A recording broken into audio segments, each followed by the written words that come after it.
네, 안녕하세요. 약은 약사에게 양약사입니다. 오늘은 가정용 상비약 리스트에 대해서 알아보도록 할게요. 한 번쯤은 몸이 너무 아파가지고 약을 필요로 하는데 집에 약이 없거나 또는 이제 약을 사러 나갔는데 너무 늦은 시간이어서 약국들이 다 문을 닫아가지고 약을 못 구해서 되게 힘들어한 경험들이 한 번씩 있으실 거예요. 이런 불편함을 좀 해소하고 꼭 필요한 약을 준비하는 데 도움을 주기 위해서 이 영상을 준비해 봤습니다. 이제 첫 번째로는 해열 진통제예요. 이제 해열 진통제 같은 경우는 두통이 있거나 치통, 생리통 또는 열이 나는 발열, 관절통 등이 있을 때 도움을 줄 수가 있어요. 그리고 이제 두 번째로는 소화제. 복부 팽만감이 있거나 또는 식체, 과식 해서 불편하실 때 드셔주시면 도움을 줄 수가 있어요.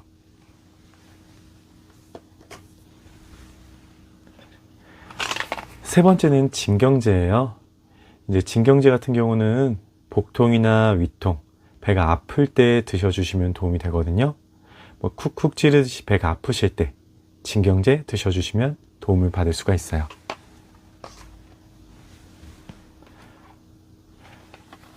다음은 지사제예요. 갑자기 묽은 설사 또는 급성 설사를 나타낼 때 드셔주시면 도움을 받을 수가 있어요. 다음은 이제 밴드예요. 약국에 가서 밴드를 구매하실 때 보면은 보통 이렇게 세 가지가 있어요. 덕용, 혼합 포장, 대형 이렇게 써져 있는데 덕용은 우리가 흔히 일반적으로 쏘는 손가락 감을 수 있는 사이즈의 길다란 밴드예요. 이게 제일 일반적으로 많이 쓰이는 밴드니까 꼭 덕용 확인하셔서 구입하시도록 하시고요. 다음은 대형 밴드. 덕용 밴드보다는 좀 더 넓적한 밴드예요. 그래서 좀 더 넓은 상처 부위에 쓰시기 좋은 밴드예요.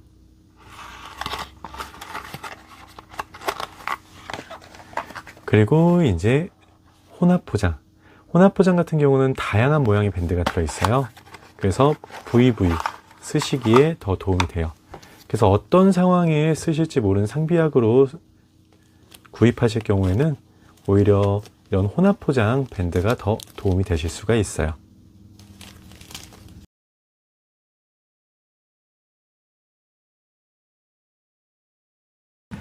다음으로는 이제 상처가 났을 때 사용하시는 연고예요. 우리가 흔히 대표적으로 많이 쓰이는 후시딘, 마데카솔. 이 후시딘, 마데카솔 둘 다 이제 항생제 성분이 들어있어서 상처가 나면 바로 사용해 주시면 좋고, 특히 이제 마데카솔은 상처가 좀 더 빨리 재생될 수 있게끔 성분이 더 들어있어서 좀 더 다양하게 사용하시기 좋으실 거예요.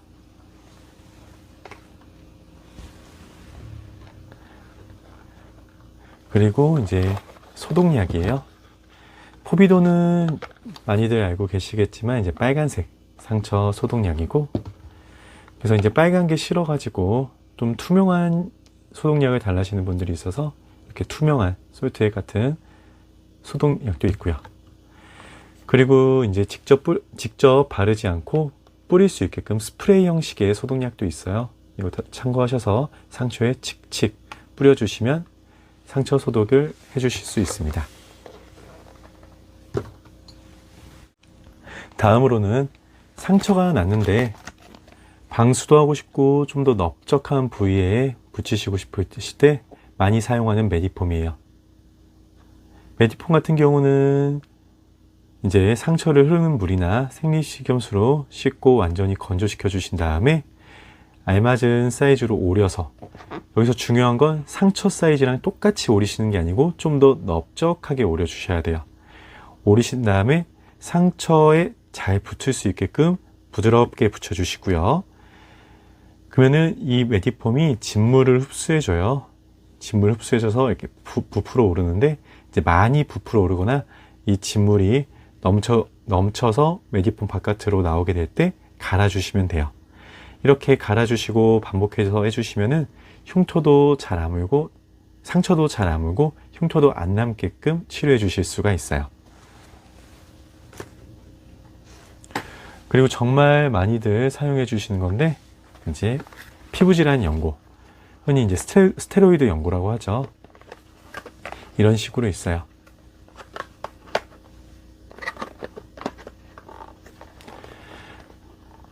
이제 이런 스테로이드 연고 같은 경우는 이제 알러지나 염증성 피부염 또는 이제 아토피 피부염, 습진, 건선, 가려움증 또는 약한 화상에도 도움을 줄 수가 있어요. 그래서 하루 2번 정도에서 얇게 펴서 발라주시면 되는데, 스테로이드 연고 같은 경우는 너무 두껍게 바르시는 거는 좋지 않고요. 또한 2주 정도 연속해서 바르시게 되면은 3일에서 5일 정도 휴약 기간, 너무 계속 연속해서 바르면 좋지 않기 때문에 2주 정도 바르시면 3일 정도는 약을 바르지 않고 피부를 쉴 수 있게끔 해주시는 게 좋아요. 그리고 이제 종합감기약이에요. 몸살 감기나 코감기나 목감기, 어떤 감기 증상이 나타날지 모르기 때문에 상비약으로 준비하시기에는 종합감기약이 좋아요.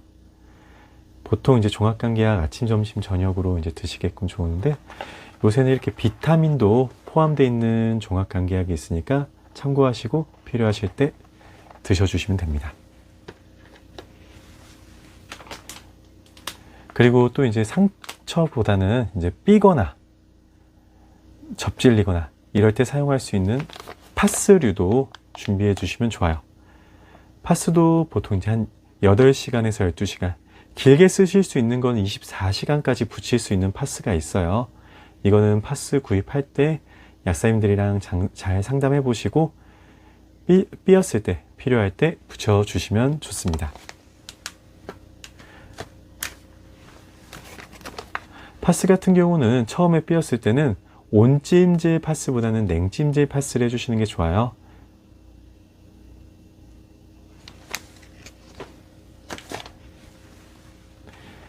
이제 마지막으로 알러지약이에요. 알러지약 같은 경우는 이제 비염이나 또는 두드러기, 가려움증, 이제 결막염 증상이 있을 때 사용해 주실 수 있는데, 보통 알러지약 같은 경우는 한 번 드시면 24시간 약효가 지속이 돼요. 그래서 하루 한 번 드시는데, 졸음에 부작용이 있기 때문에 아침이나 점심 때 드시면은 생활에 지장을 줄 수가 있어요. 그래서 보통 주무시기 전에 드시는 것을 추천드려요. 오늘 이렇게 상비약 리스트에 대해서 알아봤어요. 내가 평소 필요로 하는 약은 꼭 집에 상비약으로 두시는 게 좋으니까 미리미리 구입하시고요. 앞으로도 여러분에게 필요한 약의 정보를 꾸준히 계속해서 잘 올려드리도록 하겠습니다. 감사합니다. 양약사였습니다.